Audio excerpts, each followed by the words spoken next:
Hello, I'm Sheryl McCarthy of the City University of New York. Welcome to One to One. I'm delighted to welcome Mary Corliss Pearl, Dean of the City University's Macaulay Honors College. Created in 2001, the college's mission was to increase the number of high-achieving high school graduates at CUNY and to foster university-wide excellence. It offers its students a tuition-free education, special seminars, dedicated advisors, a free laptop, an educational fund they can draw on to pay for extra educational experiences, including travel, and discounts at cultural institutions throughout the city. Has the college accomplished its goal in its first 16 years, and what has been its impact on CUNY as a whole? Dean Pearl, who is in her first year as dean of the college, is a scientist, environmentalist, and educator, a perfect fit for Macaulay as it shepherds some of the best and brightest students towards fulfilling lives. Welcome. Thank you. You know, I remember attending the opening reception for the very first group of students who had been accepted at Macaulay and who were in the process of deciding whether they were going to come to Macaulay or go elsewhere. And I remember talking to a young woman who was trying to decide. She'd been accepted at a number of really great schools, and I know she was trying to decide between Macaulay and Stanford. So what was new and different about Macaulay? What was new and different about Macaulay is that it was a place for an excellent liberal arts college education embedded in a large research university. It was an opportunity for people to arrive as they are. There was no expectation that you had fancy parents or an experience of family members who had gone to college before. This was a place that simply looked for New York City's brightest students, and they were able to have a transformation. So I think sometimes there's a culture shock for students, especially working class students or first in the family to go to college students, going to a notable, expensive private college. It can really get in the way of the educational experience. So I think by CUNY creating this homegrown center of excellence was just right for the right student. Was part of the idea that you wanted to attract some of the best and brightest students who in the past may have been lost to some of the nation's most elite colleges? We wanted to educate the full array of New York's best and brightest students. And it was a great idea in retrospect because even today, nearly 90%, 86% of our graduates stay in New York. So we really are training New York's future leaders. There were 189 students, I believe, in the first class. Yeah. How many are in the college now? A little over 2,000. That's a big, you've really grown. Yes. Are you planning, do you want to stay about at that enrollment? Are you, any plans to go larger? No, I think we're at a maximum size where we really can do the kind of intense advisement and experiential learning and build a community of scholars. That's so important as part of the educational process. So what are the qualifications? What do you have to be or do to get in to Macaulay? You have to do very well in high school. Our accepted students have a grade point average of 9.4. Their essay 9.4? 94. Oh, 94.4. Sorry, okay. Thanks for correcting me. 94.4. I was going on a 10 scale. Okay. And then they also have to do very well on their SATs or ACT tests. And our average accepted student last year was at 1414. Okay. So that's what's the top very score on is it? That would be 1600. Okay, okay. But these are Ivy League credentials. Right. It's very competitive. We have over 6,000 applicants for the 540 spaces that we're able to offer. Okay. Tell me about the demographics of your students.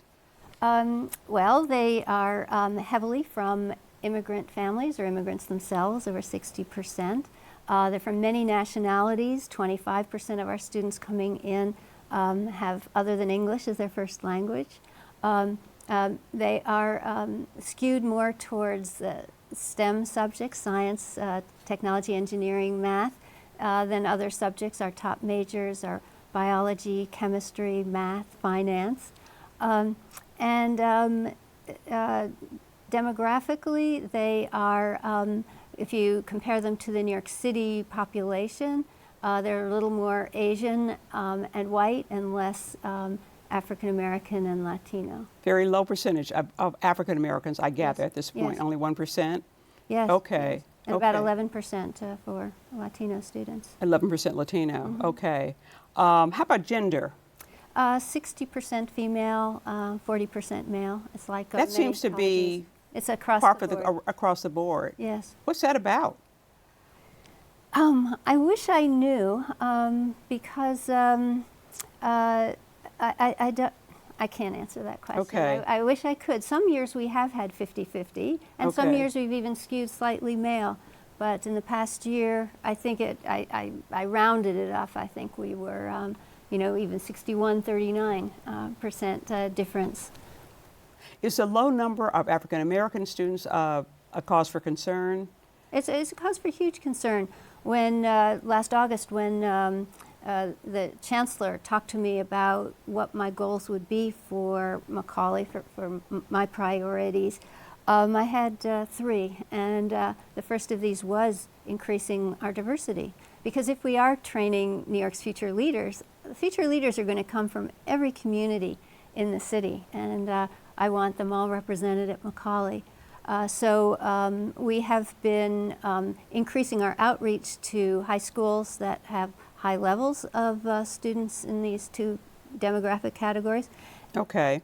So the students in the program, you have 8 four-year CUNY campuses that are your partners. That's right. And students are accepted. They have a home school. Right. And they are also part of the Macaulay community. Yes. How do you apportion students when you're going through, and I know admissions is a very complicated process. Yes. How do you apportion students out to the individual colleges? Does it depend on their majors, or what does it depend on? Well, the students decide, and the local colleges determine who is accepted. But I think people know if they want to study business, it would be really smart to go to Baruch or College of Staten Island. If they're really interested in psychology and education, well, then Hunter would be a good choice. So there's, or engineering, of course, the Grove School of Engineering at City College is very well known. Each college has its special attributes and attractions. So we encourage parents and high school students to really visit them all. I mean, if you visit the College of Staten Island, for example, you might think you're 500 miles away because it's got such a big open campus and such wonderful athletics. There's a college for everyone at one of the 8 senior colleges. So if I'm interested in engineering and decide to apply to City College, I would apply to City College. Yes. And then does Macaulay City College notify Macaulay about my record, and Macaulay says, well, maybe you want to be part of us? How does that work? Well, the students apply to both. They apply to Okay. Macaulay and to City College. And we have an enrollment management team that goes out, when I say we go visit high schools, we try to draw in as many applicants as we can who fit the bill. And then we work closely with the admissions offices at the local colleges, but they're the ones that make the determination. Okay. I talked a little bit about the benefits that your students share as a group. Yes. Tell me about some of those.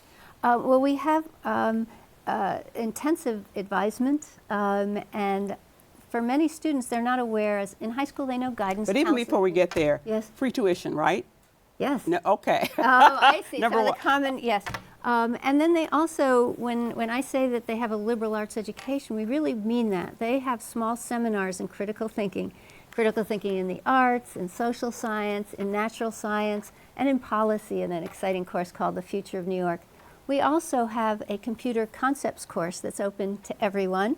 And in some of our seminars, we are piloting data analytics versions of the courses. So they have this experience, and it's very important when our students, and well over 40% go on to professional and graduate school within 2 years of finishing at Macaulay. We want the admissions directors at these law schools and medical schools and graduate schools to understand that our students have had a very specially rigorous education in critical thinking, because this makes our students more attractive when they leave Macaulay and go on elsewhere. So that's something they all get. We have. And I was looking at the titles of some of those seminars, and Yes. every student in the program has to take 4 seminars That's in their correct. first 2 years, right? Yes. Some of the titles: Medical Ethics and the Movies, The Purpose, Practice, and Politics of Science, The Rule of Law, Democracy, and the Role of Context, What is Life? Introduction to Life Sciences. They sound like the kinds of courses that might have been offered to you when you were a student at Yale. Yes, Right? well, let me explain. Those are for upper division students, for juniors and seniors mostly. Okay. The seminars are Critical Thinking in the Arts of New York City, The Peopling of New York, that's our demography and social science course, Science Forward, how science plays a role in solving the grand challenges of our society, and then The Future of New York, policy making, how we fix what's broken. Those are the 4 critical thinking seminars in the first 2 years. Then we look for some of the best faculty around CUNY, and they have to apply to our To the senior seminars. they have to apply to be able to teach an honor seminar. Oh, okay. So, for example, you mentioned the purpose, practice, and politics of science. That's being taught by a Nobel Prize winner, Harold Varmus, who discovered the oncogene and was head of the National Institutes of Health and the National Cancer Institute and Memorial Sloan Kettering. Imagine being one of 20 students in a classroom with someone so distinguished with such a wonderful history. Or medical ethics in the movies. A lot of movies bring up important issues in medical ethics, and so, for example, the recent movie Concussion, for example. So these are great courses, especially since 25% of our students come in expressing an interest in pre-health. Okay. So We're going to have to take a short break, then we'll be back with more with Mary Corliss Pearl, the Dean of CUNY's Macaulay Honors College, after this message.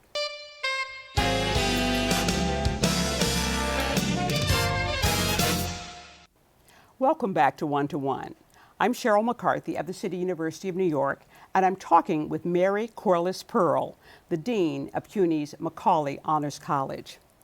One of the interesting benefits of being a Macaulay student is that you have access to, I think it's called an Opportunity Fund grant. Yes. I think each student can apply for up to $7,500 to do all kinds of interesting things. Tell me about that. The Opportunities Fund is a source students can apply for to do study abroad, to take a research internship, to take a job internship that doesn't offer a salary. This is something middle class students have their parents pay them to do. Well, we have to find the funding for that, or to prepare for an exam. It's really a challenge for us at Macaulay because we have to raise all this money privately. And so this is one of my top priorities, is to build the fundraising function for Macaulay so that it will enable every student with a qualified proposal to get the funding to do these things. And speaking of fundraising, you know, the question is, you know, Macaulay has a lot of benefit. No tuition. Yes. Where does the money come from for all of this? The money for the tuition comes from New York State. They provide a waiver, and it also comes from the constituent colleges pay in a certain amount. So that's, and then the federal government comes in with some Pell money, and there's the tuition assistance plan. So even though it's a merit scholarship, some of the funding comes for students with low income through these scholarships. A lot of CUNY students who are not in the Macaulay programs work. In fact, most of them work. Do some of your students have to work as well? I mean, in spite of the free tuition? Well, that's one of the reasons that we waive tuition, so our students can do their work intensively and do the kind of research they need to do to get into medical school or graduate school. But by the same token, the reality is that some of our students do have to work to support their families, and so we do have students who have laboratory jobs and their schoolwork, and they have to maintain a 3.5 average. And they also then have to perhaps provide some income for their family. And I'm just so impressed by the students who put that all together. It also should be noted that we have a lot of scholar athletes. And Really? it's not unusual, actually, the last 2 months, the CUNY Athletic Conference Scholar Athletes of the Month have been Macaulay students, one at CSI and one at Hunter, Okay. both swimmers. Is there a sense of community among the Macaulay students and faculty, even though they're scattered? Yes. I write a letter to them every Friday morning talking about the week in our scholarly community. We have regular events. And you have your own building. We have our West own building. It's 67th almost Street. like a clubhouse. We have, it's humming. We have over 60 clubs, from chess club to Bollywood Hip Hop Fusion Dance Club. We've got wonderful opportunities for the students to get together. Our dance club, Diwani, is a prize-winning group. Our a cappella group, the Triplets, also competes, and we have a Quidditch athletic team. So we have a lot of ways our students get together, and then intellectually, we also have common events. So the kickoff event for the Seminar of Arts in the City, we have a night at the Brooklyn Museum where our students are the only ones who are in the building, and they get to fan out and look at paintings that... They have the whole building to themselves. Yes, they do, and we invite them to go in groups of 4 to artwork they find provocative, artwork they find pleasing, to really start to develop a sense of aesthetic critical judgment. And we also have a kickoff event for our Science Forward, where the students do a BioBlitz, a 24-hour inventory of all the plants and animals in a given area, like Central Park or the Bronx Botanical Garden. We've been to every borough now, I think. And we also have culminating events. So it's very exciting for the sophomores who finish their New York policy course, because they give presentations on problems in New York and how to fix them. And the Manhattan Borough President, Gil Brewer, is there, and so are some other elected officials. I hope you can invite the mayor. We will. Okay. How about political activism? Your students are doing a whole lot already. You know, they've got a rigorous academic program. Some of them work. They've got, doing sports. Political activism among your students, especially in the Trump era, some people would say?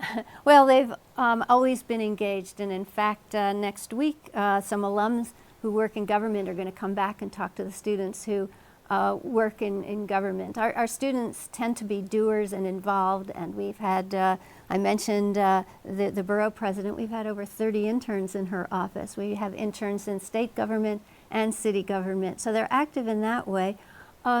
Our students are very concerned about what's going to happen to immigrants, whether they themselves are DACA students or they're worried about family members. And at our building... Did you say what percentage of your students are from immigrant backgrounds? 60%. 60%? Yes. Okay. And so we spent a full day this month. We had lawyers and community activists inform our community how to prepare for ICE, the Immigration and Customs Enforcement group, and how to respond, how to prepare. We also had training for the whole community in how to be an ally, how to diffuse a situation if you see someone being abused on the subway, for example, for wearing a hijab. How do you intervene? So we are very active politically, but not for any one side or another. 35% of our students would describe themselves as middle of the road politically. 10% would say they were conservative or far right. 55% would say they're liberal or far left. And I say welcome to all of them, because the whole point of being at college is to have a civil engagement and talk about things that matter to you. And so it's important to have your point of view, make sure it's based on evidence and respect for the people you're speaking with. Has CUNY, the university as a whole, reaped the benefits that the administration hoped it would reap when Macaulay was started? Well, it started with 189 students. Now it's gone to over 2,000. But that really doesn't begin to tell the full story, because what some of the college presidents have done is create ancillary honors programs. Because what it's done, a lot of students apply to Macaulay, because over 6,000 apply and we only have so many spaces, a lot of them then decide to come to CUNY anyway and are very attracted by some of the wonderful local honors programs, whether it's Lehman Honors, Verrazano Honors, many of the Muse program. There's an honors engineering program at City. The Muse was at Hunter. There are many now wonderful ways for students to find a special education somewhere in the CUNY system. This is I've said before, this is your first year as the Dean of the Macaulay Honors College. What are your priorities going forward? What's on your agenda? Well, as I talked to the Chancellor, we agreed on 3 important priorities. One is to improve the ethnic diversity. We are highly skewed white, and that's not how our city is composed. And so we want to make sure that we have far more Latino and African American students, and we have a number of plans in place to start to move, not just move the needle, really change the ethnic diversity of Macaulay. Another really important goal is to maintain our STEM signature. I think I mentioned earlier our students' top majors are biology, chemistry, math, finance. We're going to add to that sort of data analytics, data sciences.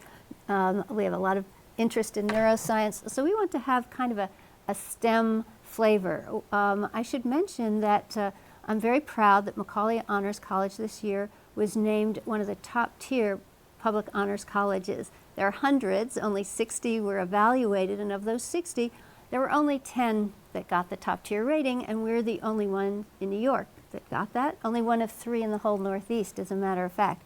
So we can be very proud of that.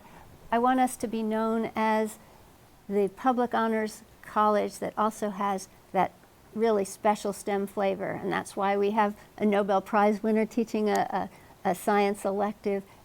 We have biophysicists teaching courses like unsolved problems in astrophysics. It's going to be ever more exciting for a science student to come.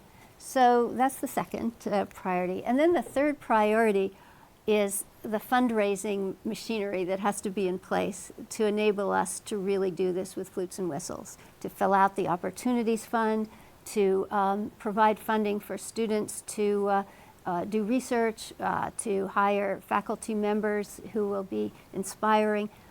We have so many plans, and it will start with really engaging the New York philanthropic community. Okay. You have a background heavy on environmental issues. Yes. You're in charge of the International Research Program in Asia and the Pacific for the Wildlife Conservation Society. We're president of the Wildlife Trust EcoHealth Alliance. You taught mid-career journalists about the most recent advances in understanding the health effects of environmental change. What brought a nice environmentalist like yourself to an honors college at CUNY? Well, I think academic administrators tend to come from one discipline or another. I think as an environmental scientist, a wildlife biologist, in fact, it's really a mission-driven science. I'm really committed passionately to preserving nature and to preserving our own health by having healthy ecosystems. So it's not a stretch to be mission-driven for our best students to have the most transformative, wonderful experience to blossom. I've always been a political activist. Before the show, I was telling you in college, that was one of the big things I did. I majored in science, but I also had my extracurriculars were always mission-driven. So I love New York. I can't think of a better way than to help New York and help some of the most inspiring people you'll ever meet, who are our students. I feel so very fortunate to be in a position to work to create the very best honors college for our best students. You got about a minute and a half left. What's your graduation rate, and what do your students do after graduation? Our graduation rates are enviable. We have 70% of our students complete within 6 years in Macaulay, which is where they have to maintain that 3.5 average. For various reasons, sometimes students drop out or they can't maintain that average. They still stay at CUNY and they complete to a rate of 86%. At CUNY, At right. CUNY. I think I mentioned 10% go straight on to medical school. Others take a gap year for research and then go on. Over 40% of our students go on to graduate and professional schools. Our students are moving into positions of leadership. We only have, as I said, we've only been around for 16 years, so our oldest graduates are in the class of 2005. So Right. It remains to be seen the wonderful things that the Macaulay students will do as they emerge. Well, it was very interesting to see Macaulay at the very beginning, Yes. which I did, and to see, what you've accomplished over time. And I'm sure it's going to be even more interesting to see what lies ahead. Well, I'm excited. So, I want to thank Dean Mary Corliss Pearl for joining me. If you'd like some more information about the Macaulay Honors College, you can go to its website at macaulay.cuny.edu. For the City University of New York and One to One, I'm Sheryl McCarthy.